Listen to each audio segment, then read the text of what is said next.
to thank my friends at Case for providing this stuff. Seahorse Whittler. This is the Warncliffe blade. And with that, we're going to be carving the bearded man today. The Warncliffe blade will be the primary blade that we use. And what you see now is a study stick that I made to help keep me on track when I'm carving the face. There are 7 steps on the stick, but we're not following that exactly today. It's just there to help guide you.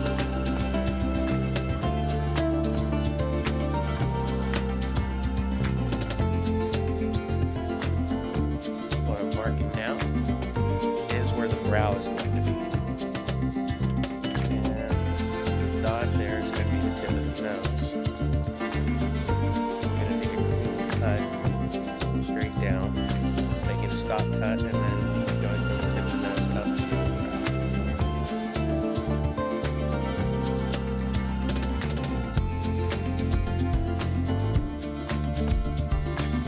This is how we establish our nose.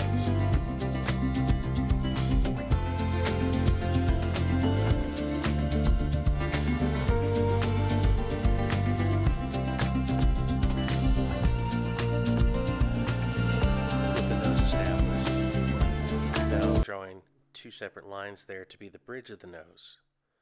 And I'm going to carve to the left and the right of that, doing stop cuts on both sides and cutting in to establish the bridge of the nose, and we'll start to create the eyes.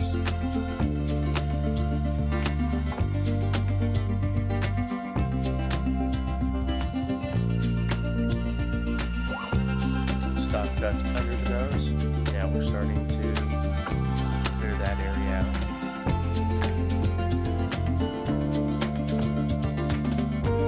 Stop off, track your progress.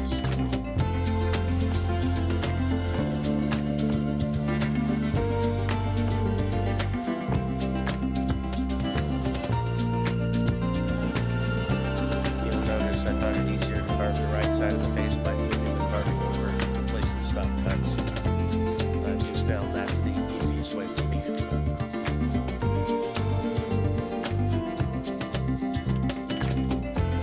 That done.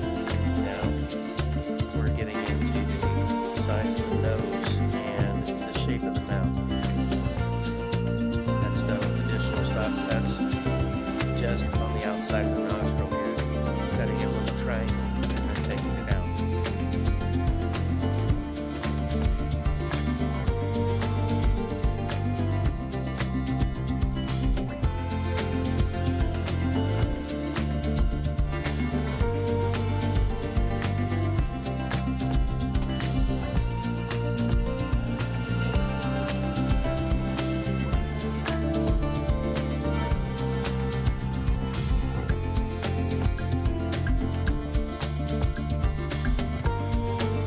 These things about carving like this doesn't require a whole lot of talking on my part.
I do want to take a moment here and point out how I'm using my hands together. I'm not depending on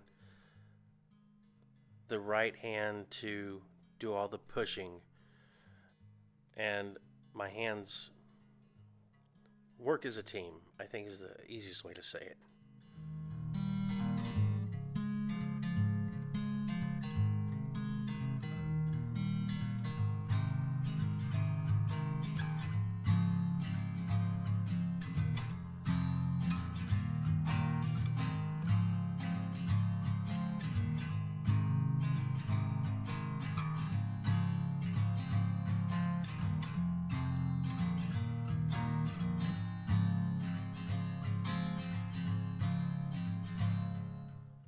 I want to point out how I'm holding the knife. If you look, you can see I'm choked up on the blade, hugging it with the first bend in my finger. I'm doing that to try to take full advantage of the blade itself. This is an excellent blade for carving, as long as you use it appropriately.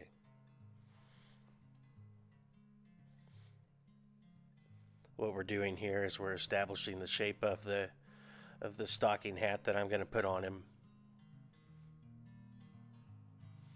That's where the basic shape of the head would be.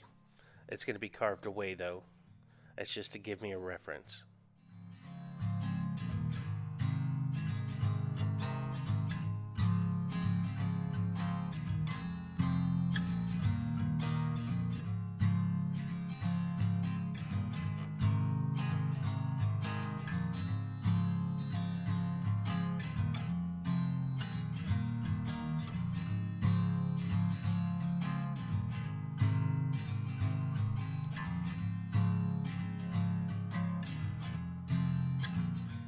This style of carving has quite a few different names in my opinion.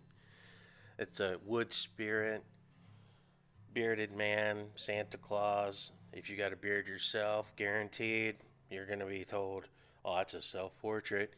So there are plenty of names for this. I just went with the most basic, which is it's a bearded man.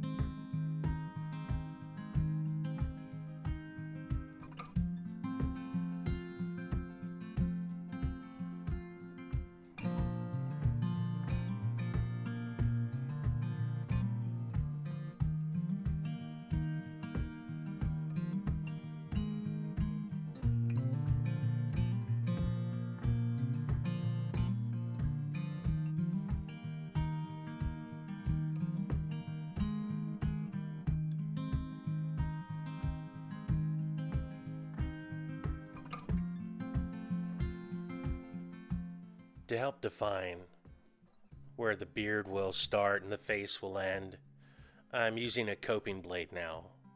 That's going to be the blade similar to a sheep's foot. It has an angled point, which is ideal for doing score lines when you can't go in and do a straight stop cut. Again, just using it to help define those areas, and then I will follow it up with the Wharncliffe and clean it out.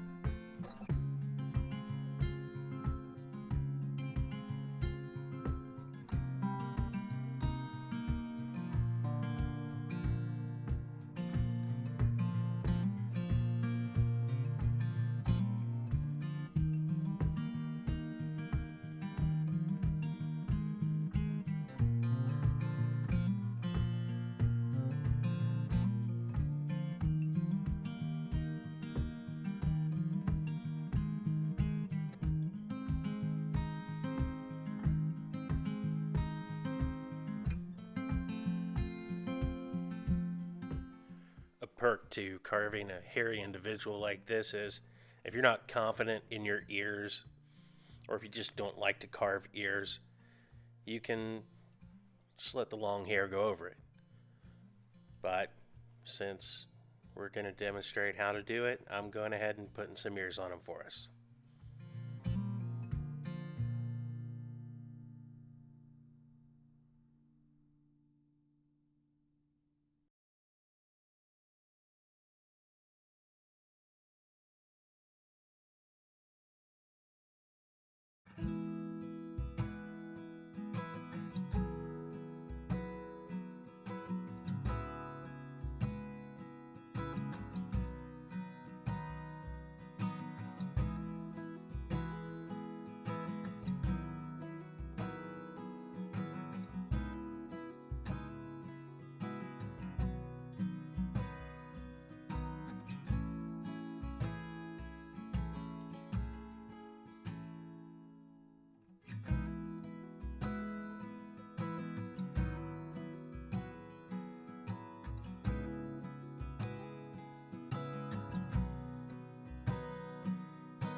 I'm going to justify what I'm doing here. I know it seems like I'm just jumping all over the place, and that's because I am. I do it for good reason, though. If you've ever drawn and you get a portion of the drawing just right and it looks absolutely perfect, well, guess what? You have to match the rest of the drawing to that one part that you found perfect. Instead of doing that with carving, I float around, bringing it in slowly. It's just flowing.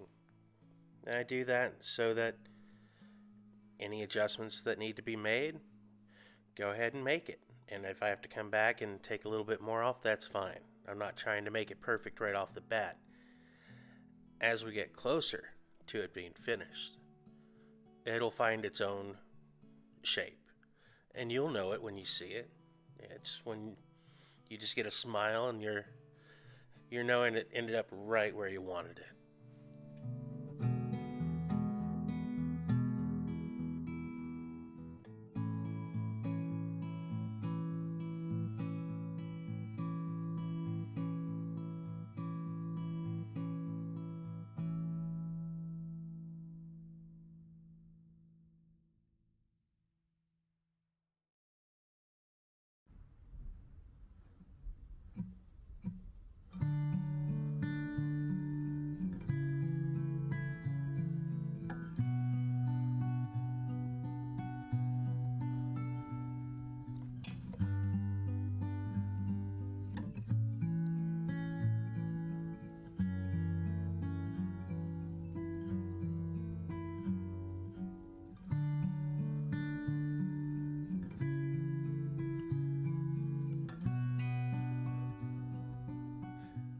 I decided we're going to put a spiral into the base of the beard so that the beard itself just flows down and up and around and has a nice overall just addition to the piece.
Going back over areas now, we can do some slight rounding to the base of the nose, giving it a little more shape.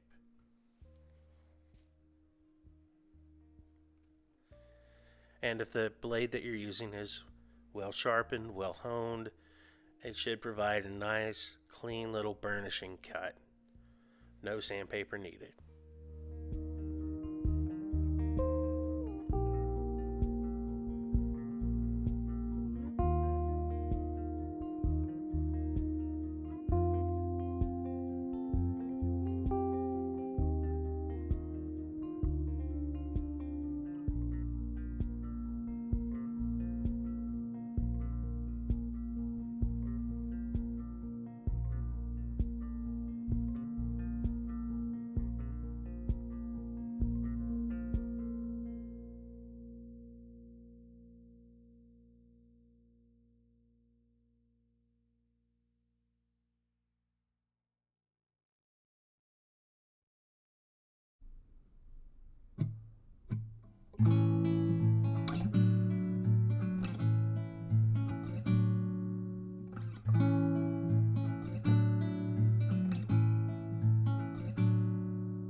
What I'm doing here is to remove some of the ink from the pen mark. I'm scraping. It's not the same as sanding, so it's not cheating. I'm trying to convince myself more than anything.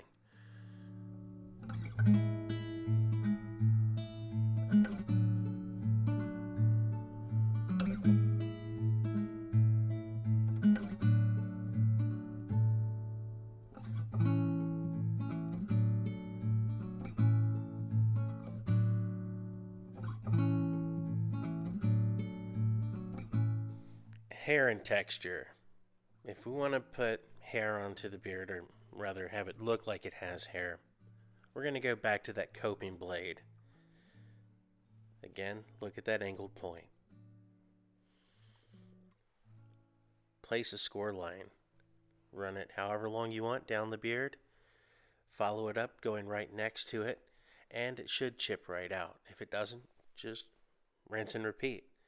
And that's what you'll do throughout the entire beard if you're doing it solely with a pocket knife.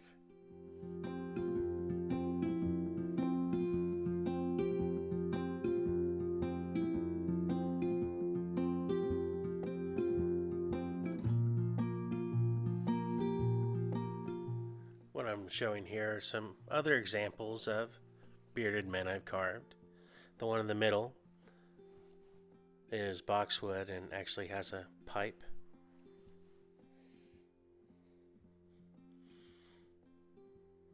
I carved it separately. And this is another way you can just have fun with the way that you create texture.